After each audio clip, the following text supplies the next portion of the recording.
Hi friends, ఎలా ఉన్నారు? బాగున్నారా? నేనైతే చాలా బాగున్నానండి. నేనైతే ఈరోజు పొద్దున్నే ఉదయం పూట టిఫిన్ ఏం తింటున్నాను అనేది మీకు చూపిస్తాను, చూద్దాము.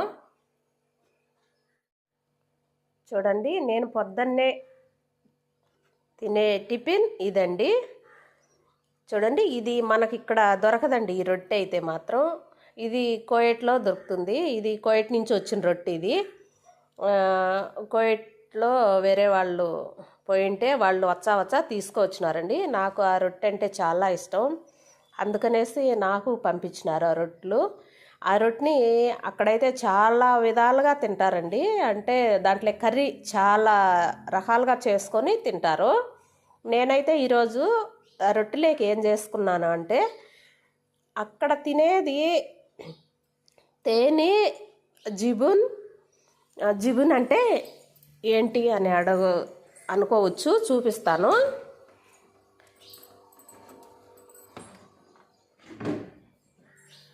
చూడండి, జిబున్ అంటే ఇదండి. దీన్ని జిబున్ అంటారు.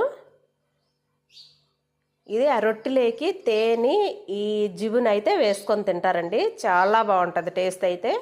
నేను నిన్న సాయంత్రం అయితే తిన్నానండి ఒకటైతే, ఈ జిబును తేనె అయితే వేసుకొని.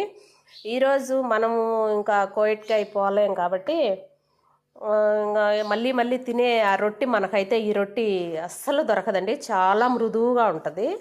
చూడండి, చాలా అంటే వేడి చేసుకోవాలి మనము. అక్కడ ఫ్రిడ్జ్లో పెట్టుంటారు, ఇక్కడ వచ్చినాక మనము స్టవ్ మీద అయితే వేడి చేసుకోవాలి. కోడిగుడ్డు వేసుకొని తింటారు, ఈ జుబును తేనె వేసుకొని తింటారు. చాలా రకాలతో ఈ రొట్టెని అంటూ తినొచ్చండి. చాలా టేస్ట్గా ఉంటుంది. మనకి ఇక్కడైతే ఈ రొట్టె అస్సలు దొరకదండి. అక్కడ చాలా బాగా అయితే చేయడం జరుగుతుంది. చూడండి, పొరలుగా ఇలా పొరలుగా అయితే వస్తుందండి. ఇది చూడండి, కింద ఉంటుంది, పైన ఉంటుంది. ఇట్లా పొరలుగా అయితే రావడం జరుగుతుంది. ఇది నేను ఈరోజు కర్రీ దాంట్లోకి ఏం చేస్తానంటే, టమోటా, ఎర్రగడ్డ, పచ్చిమిరపకాయ నూనెలో బాగా వాడిసి కోడిగుడ్లు పగలగొట్టి దాంట్లో వేసి అది తాళింపులాగా చేస్తానండి. ఆ రొట్టెలేకైతే చాలా టేస్ట్గా ఉంటుంది. తిని చెప్తానండి.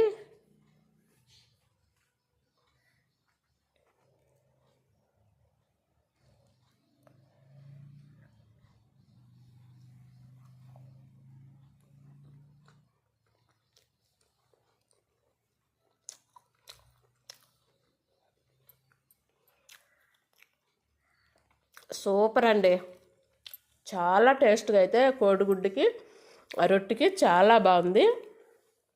మీకు కూడా ఈ రొట్టె కోయట్ నుంచి ఎవరన్నా వచ్చేటుంటే, కోయటే కాదండి అక్కడ ఇతర దేశాలు ప్రతి ఒక్క దేశంలో ఈ రొట్టె ఎక్కువ తింటారు. మనమైతే ఇక్కడ మనకు దొరకదు, మనం తినము. అక్కడికి పోయిన వాళ్ళకి ఆ టేస్ట్ తెలుసు, ఆ రొట్టె ఎలా ఉంటుంది, దాంట్లో కర్రీలు తేనె జిబును కానీ ఎలా ఉంటుంది అనేది. ఇక్కడ ఉండే వాళ్ళకి, ఇండియాలో ఉండే వాళ్ళకి, పోన వాళ్ళకైతే అస్సలు తెలియదండి. మీరు కూడా మీకు దొరికితే ఈ రొట్టె కానీ ఒకసారి ఇలా ట్రై చేయండి, తిని చూడండి ఎంత టేస్ట్గా ఉంటుందో. ఓకే అండి, వీడియో పూర్తిగా ఫస్ట్ నుంచి లాస్ట్ వరకు చూడండి. వీడియో మీకు నచ్చినట్లయితే లైక్, షేర్, సబ్స్క్రైబ్ అండి. ఇలా మంచి వీడియోతో మళ్ళీ మీ ముందుకు వస్తా. Okay, bye.